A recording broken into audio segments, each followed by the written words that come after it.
think the best way to handle Trinity is to take it all together. So 13-13R, proposed amendments. I'm going to make a motion to approve. Second. All those in favor? Aye. Objections? Wait a minute, hold on. Just hold on. This is the This is just the amendment. this is the text of Yeah. this is the text amendment. Text amendment. And are we reading any referrals into? Oh, we were supposed to read those in. Yeah, I was just wondering. Yeah. Do you want to read those? Oh, it's too late. Do we not read them now? Is it too late? I think the hearing closed, so essentially we aired, but they were not affecting the vote. Okay. I mean, they were all supported. So we have a motion on the table in a second. All those in favor? Aye. Objections? You can't reopen the hearing. Abstentions? Those referrals, though, are those in just for my own? No, they should have been read. That But I mean, was- are they in our packet? Yes. Yeah. Did everybody? Is it Yeah, that memo? It's the memo sheet. Yeah. Right. Mine. Okay. Yeah. Same memo. Yeah. I couldn't find that in the. All right. 13-13 SP, 19-13 CAM, 13 City Street. Okay. That's good. Thanks. Hold on, Make a motion to approve based on draft resolution. Now, on that, we had an earlier discussion at committee that it was changed to item number 3, that surety be submitted in an amount to be determined by staff and approved by the zoning commission. Okay. Was there any other discussion on that? Yes. Okay. This was Nora's concern, and I think it's a lot of other people's concern. And I just want to refer you, if you go back from the tab in the back, it says to be left in binder. If you count 6 pages backwards from there, actually 7 pages, it's a letter from the Norwalk Redevelopment Agency.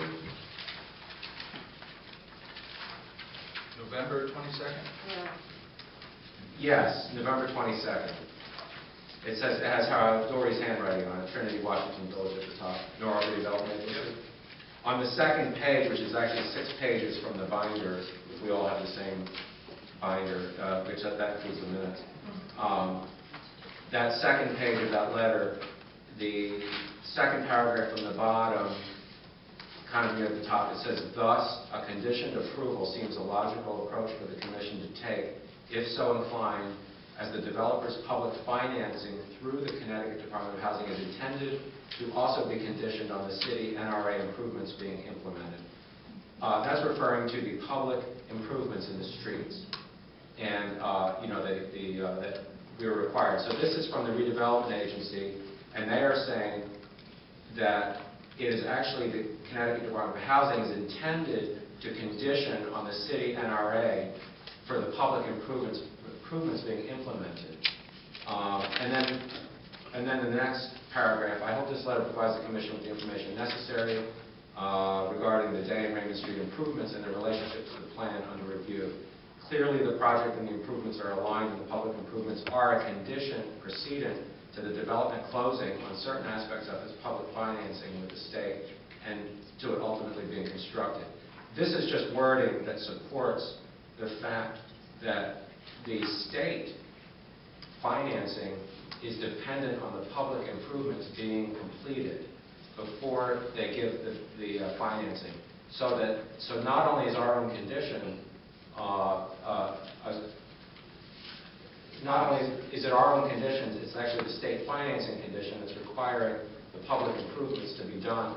And then on another sheet, which is 17 pages back, after a set of plans, if you go back 17 pages from the binder, I wish we had page numbers here, but that's the best I can do. This is the memorandum from the Zoning Commission, Joe Santo, to Emily Wilson, Chair. This is basically this is the memo.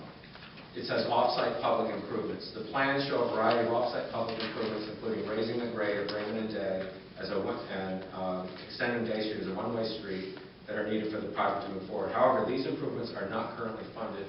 The redevelopment agency is working to obtain funding for these improvements, and the applicant has noted that the projects will not be built until the off-site improvements are completed. And I should have said will not be completed.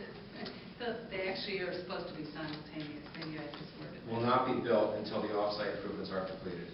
Oh. I didn't mean not built, I meant not occupied. Okay, not occupied. That's probably good. Will not be given a CO well, I just wanted I wanted this to be on the record that this project cannot be built without the public improvements being completed. I thought we had planned on that being in the conditions. I thought that came up at committee. That we Yeah, I would include that. thought it did too. Yeah, well, I wanted to make sure, but this question. It actually is number 4 on this one, that all the above referenced Oh, okay, site there you go. improvements be complete prior to the issuance of a CCC. Okay, so That's this, at the end of the project. That's well, all I then was trying to this is just say. further documentation, because this was really for the concern that anybody may have had that this project would move forward without these public improvements either being done or completed.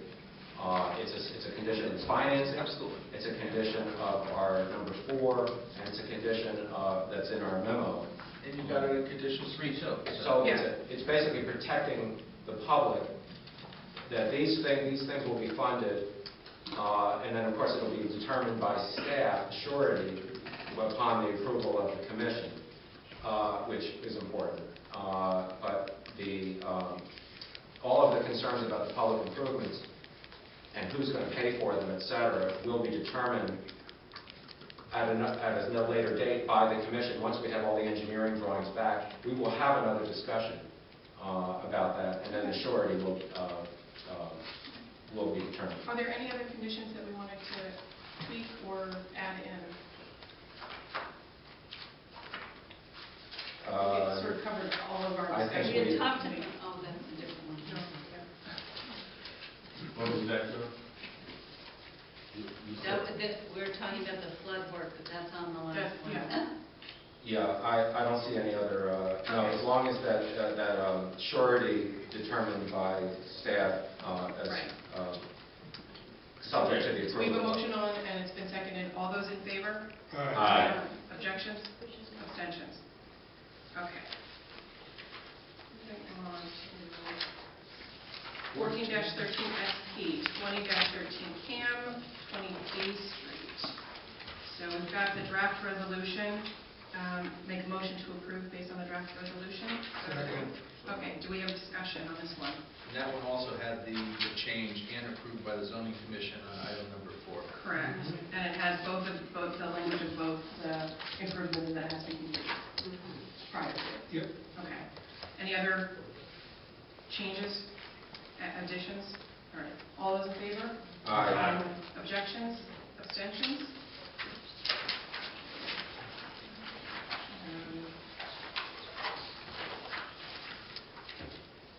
15-13 SP, 21-13 CAM.